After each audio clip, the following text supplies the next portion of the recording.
বিশ্বনবী ফরমান, কিয়ামতের ওই কঠিন ময়দানে 7 শ্রেণীর ব্যক্তিকে রব্বুল আলামিন তার আরশের নিচে ছায়া দিবেন।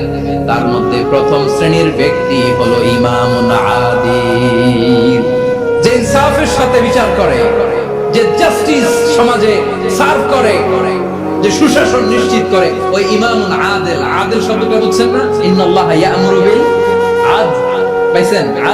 আদিল। 7 শ্রেণীর ব্যক্তিকে আল্লাহ তাআলা সুশীতল আরশের নিচে ছায়া দিবেন, যেদিন তার দেয়া ছায়া ছাড়া কোনো ছায়া থাকবে না। এর প্রথম হচ্ছে ইমামুন আদিল, ন্যায়পরায়ণ শাসক। চিল্লায় বলেন সুবহানাল্লাহ। আবার বিশ্বনবী বললেন, ইন্নাল মুকসিতিনা ইনদাল্লাহি আলা মানাবিরা মিন নূর আন ইয়ামিনির রহমান। কিয়ামতের দিন যারা ন্যায়পরায়ণ হিসেবে আল্লাহর সামনে দাঁড়াবে, কিয়ামতের দিন রব্বুল আলামিন তার আরশের ডান দিকে ওই ন্যায়পরায়ণ লোকদের জন্য আরশের ডান দিকে একটা নূরের মিম্বারে তাদেরকে বসার সুযোগ করে দিবে। আল্লাহর আরশের ডান দিকে ন্যায়পরায়ণ লোকদের জন্য আল্লাহ তাআলা নূরের মিম্বার বানাবে। চারটি কেন কথা মনে করেছেন? আল আদাল, জাস্টিস। ইন্নাল্লাহা ইয়া'মুরু বিল আদল। আল্লাহ তাআলা এই আদালতের নির্দেশনা দেন, সুবিচার, সুশাসন। প্রিয় ভাইরা, এটা আমরা বাংলাদেশে চাই কি চাই না? এই যে অরাজকতা, এই যে অন্যায়, এই যে জুলুম, এই যে ইনকনসিস্টেন্সি, সমাজের অসঙ্গতির প্রধান কারণ জাস্টিস নাই, সুবিচার নাই, সুশাসন নাই। শেষবারের মতো আওয়াজ করে বলেন তো, আমরা বাংলাদেশে আদল চাই কি চাই না? তাহলে প্রথম নির্দেশনা শেষ, আল্লাহ তাআলা তোমাদেরকে আদলের আদেশ দেন। এরপরে আল্লাহ বললেন, আমি তোমাদেরকে ইহসানের আদেশ দেই। ইন্নাল্লাহা ইয়া'মুরু বিল আদলি ওয়াল ইহসান। আমি তোমাদেরকে যেমনি আদলের নির্দেশনা দেই, তেমনি ভাবে তোমাদেরকে ইহসানের নির্দেশনা দেই। ইহসান, আওয়াজ করে সবাই বলেন তো ইহসান। ইহসান মানে কারোর প্রতি সফট হার্টেড হওয়া, মহানুভব হওয়া, অনুগ্রহ পরায়ণ হওয়া, অনুগ্রহশীল হওয়া, একে অপরের প্রতি দয়াদ্র হওয়া। একে অপরের প্রতি দয়াদ্র, অনুগ্রহশীল হওয়া ছাড়া মানবিক সমাজ কশিনকালেও গঠন করা সম্ভব না। প্রিয় ভাইরা, সুন্দর আচরণ দিয়ে, ইহসান দিয়ে যা জয় করা যায়, নরম আচরণ দিয়ে যেটা অর্জন করা যায়, কঠোরতা দিয়ে সেটা করা যায় না। বিষ্ণু ঈসা ইসলাম ইহসান দিয়ে, কোমল আচরণ দিয়ে, তার অনুগ্রহ দিয়ে তিনি অনেক কাফিরের হৃদয়কে জয় করে ফেলেছেন। সাইয়েদনা সুমামা ইবনে উসাল রাদিয়াল্লাহু তাআলা আনহুর কথা মনে পড়ে যায়।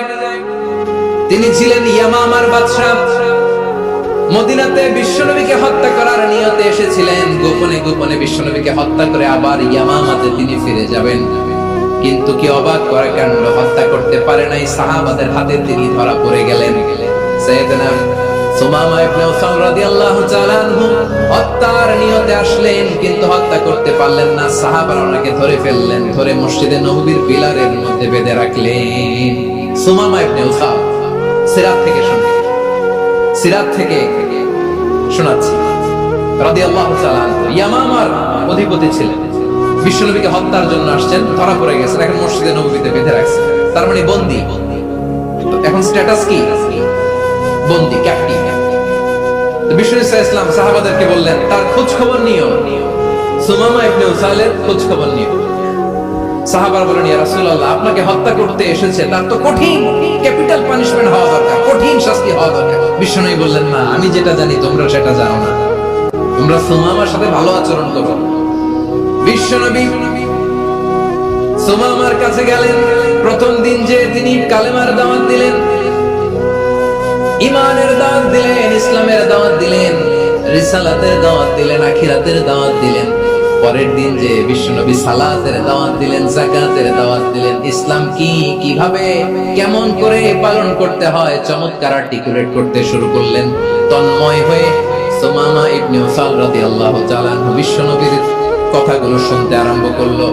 একদিন নয়, 2 দিন নয়, টানা 3 দিন বিশ্বনবী সুমামার কাছে ইসলামকে প্রেজেন্ট করেছেন, উপস্থাপন করেছেন। আওয়াজ করে বলেন, কয় দিন?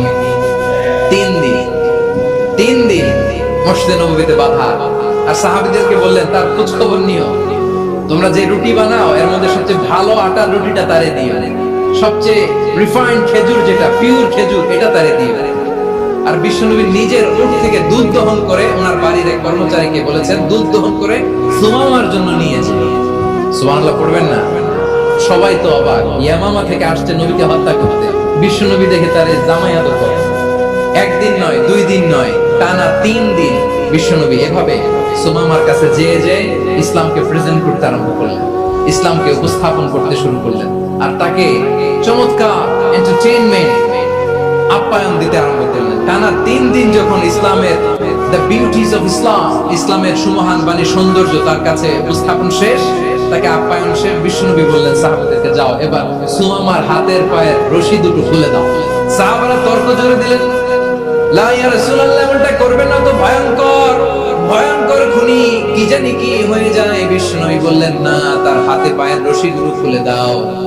সাহাবারা বিশ্বনবীর কথা মতো তার হাতে পায়ের রশিগুলো খুলে দিল। সুমামা মুহূর্তের মধ্যে মসজিদে নববী থেকে বের হয়, ইয়ামামায় ফিরে না যে মসজিদে নববীর পাশে একটা খেজুর বাগান ছিল, সেখানে চলে গেলেন। সেখানে একটা ছোট্ট কুয়া ছিল, কুয়ার পানি দিয়ে তিনি গোসল করলেন। সুবহানাল্লাহ পড়েন। কুয়ার পানি দিয়ে গোসল করে মসজিদে নববীর সামনে এসে বিশ্বনবী এবং সাহাবাদের সামনে দাঁড়িয়ে সাব্বাবা উঁচু করে বললেন, আশহাদু আল্লা ইলাহা ইল্লাল্লাহ ওয়া আশহাদু আন্না মুহাম্মাদান আবদুহু ওয়া রাসূলুহু।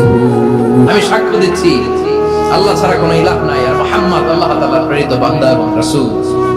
প্রিয় ভাইরা, ইহসান দিয়ে যা জয় করা যায়, কঠোরতা দিয়ে সেটা কঠিনকালেও জয় করা যায় না। আওয়াজ করে বলেন ঠিক কি না?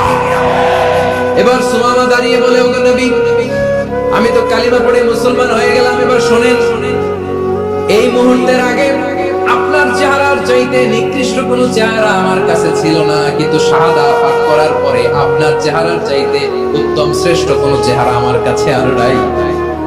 ও নবী, আজকের দিনের আগে ইসলাম ধর্মের চেয়ে নিকৃষ্ট অপছন্দনীয় কোন ধর্ম আমার কাছে ছিল না, কিন্তু এই মুহূর্ত থেকে ইসলামের চেয়ে সেরা শ্রেষ্ঠ পছন্দনীয় কোন ধর্ম আমার কাছে নাই।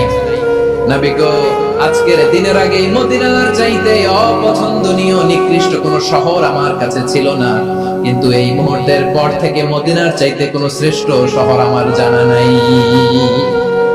সে ছিল গমের বড় ডিলার, গম বেচতো। কি বেচতো?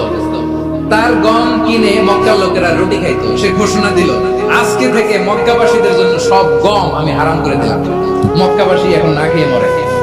সুবহানাল্লাহ পড়বেন না? মক্কাবাসী বিশ্বনবীর কাছে আসলেন, এসে বললেন, মুহাম্মদ, আমরা তো তোমার ভাই, তোমার চাচা, তোমার ভাতিজা, তোমার আত্মীয়, তুমি সুমামারে বলো সে যেন আবার গমের সাপ্লাই মক্কার জন্য অনুমতি দিয়ে দেয়। বিশ্বনবীর অনুমতি ক্রমে সুমামা আবার মক্কাতে গম পাঠাতে শুরু করলো। পড়েন সুবহানাল্লাহ। ইহসান, ইহসান দিয়ে আপনি যেটা জয় করতে পারবেন, you can win the heart of your enemies. ইহসান দিয়ে আপনি আপনার শত্রুর হৃদয়কে জয় করতে পারবেন।